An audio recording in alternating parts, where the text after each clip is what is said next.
The Great Gatsby by F. Scott Fitzgerald. Summary from 4-Minute Books. Written by Nicholas Coca and read to you by Andy Mayes. One-sentence summary. The Great Gatsby is an American classic following Jay Gatsby's quest to win back his long-lost love by faking a successful life, depicting the struggles around love, relationships, societal standing, and consumerism of people in the roaring 1920s. Favorite quote from the author. Reserving judgments is a matter of infinite hope. F. Scott Fitzgerald. When I was in 12th grade, we each had to pick a classic of American literature, read it, and then present its ideas to the class. I chose The Great Gatsby. Published in 1925 by F. Scott Fitzgerald and partially based on his own life, the book deals with human struggles in the Roaring Twenties, a decade of great economic growth and prosperity in the U.S. Narrator Nick Carraway moves to New York from the Midwest and joins the new rich. He ends up next to Jay Gatsby and his huge mansion, where Gatsby throws lavish parties on a nightly basis. Nick's cousin Daisy Buchanan, who lives close by, is married to a rich but unloving man who cheats on her with the wife of a lowly gas station worker. Soon, Nick discovers there's more to Gatsby than meets the eye, especially when it comes to Daisy. Here are 3 lessons from the 3 main characters of the book: Nick, Daisy, and Gatsby. 1. It is normal to have moral conflicts, and it is better to be honest about it than to hide it. 2. While money can improve our lives greatly, it can't help us solve our most important problems. 3. Staying true to yourself isn't always convenient, but at least it'll help you find inner peace. Let's explore the plot of one of the greatest novels of all time and learn some life lessons along the way. Lesson 1. We are all morally conflicted, and it's okay to be honest about those conflicts. Throughout the book, Nick seems like an objective, reserved, down-to-earth observer, and for the most part he is. However, he too has his struggles. Nick is somewhat seduced by the crazy, opulent lifestyle Gatsby and his cousin live. He gets drunk at one of Gatsby's parties and fully buys into his hopeful, ever-optimistic demeanor.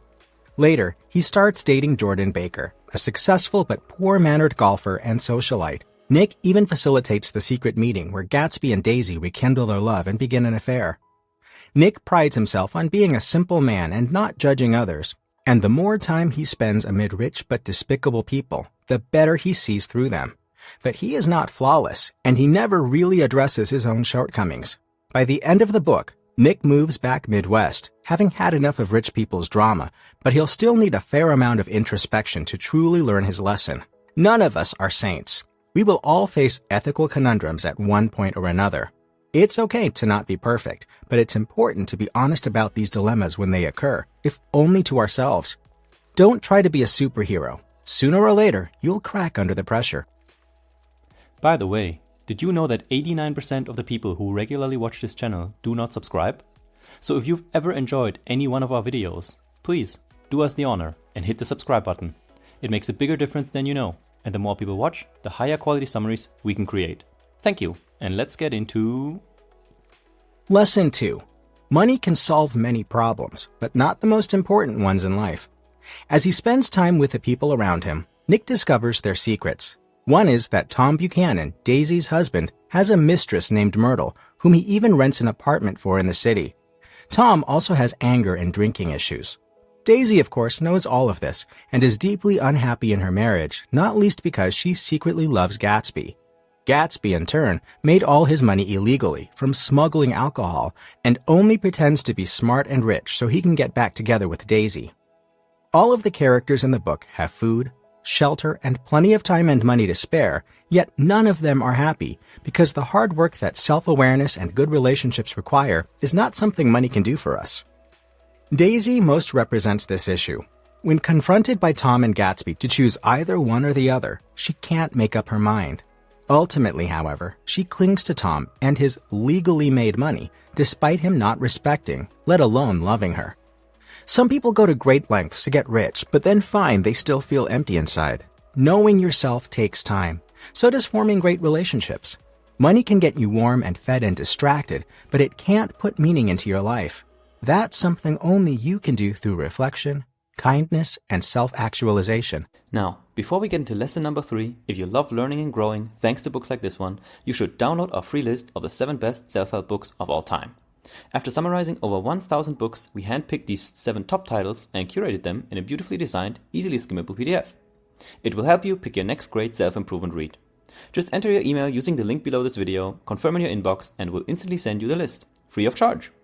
Alright, let's dive into lesson number 3. Lesson 3. Being yourself won't get you everything you want, but it will allow you to be at peace. After Daisy chooses Tom over Gatsby, Daisy drives Gatsby's car and accidentally hits and kills Myrtle. Gatsby covers for Daisy, and even when Nick tells him to give up the ruse and flee, he won't change his mind. Tom discovers that it was Gatsby's car at the murder scene and deviously tells George, Myrtle's husband. Believing Gatsby was also Myrtle's lover, George breaks into Gatsby's house and shoots him in his pool before turning the gun on himself. When Nick finds out Tom ratted on Gatsby, he feels disgusted with all the backstabbing and moves back to the Midwest. Andre Gide once wrote that it is better to be hated for what you are than to be loved for what you are not, and it is this truth that Gatsby just can't wrap his head around that marks his demise. Instead of being honest about who he is and making the best with what he has, Gatsby erects this monumental facade of a fake life, starting with his name and ending with his wealth, all so he can chase a past that no longer exists, Daisy's love. If Gatsby had been honest about his humble beginnings, he might never even have built a relationship with Daisy, but he also wouldn't have been shot in his pool for being mistaken for someone else, namely Tom. Oh, the irony. Being yourself isn't always convenient. You'll rub some people the wrong way. You won't always get what you want. However, you'll also naturally attract the right people into your life. Most folks won't hate you for what you are. The ones who don't like you will just avoid you, and other people will appear. As long as you live authentically, however, you will always sleep peacefully at night, and that's worth more than all the money and other people's love in the world. Hey, this is Nick, the founder of 4-Minute Books, and if you've learned something about the mysterious psychology of the human mind from this book summary, then you should watch this next one where we've summarized yet another bestseller that discovers the hidden truths inside our minds. Click on through and let's learn more about how humans work.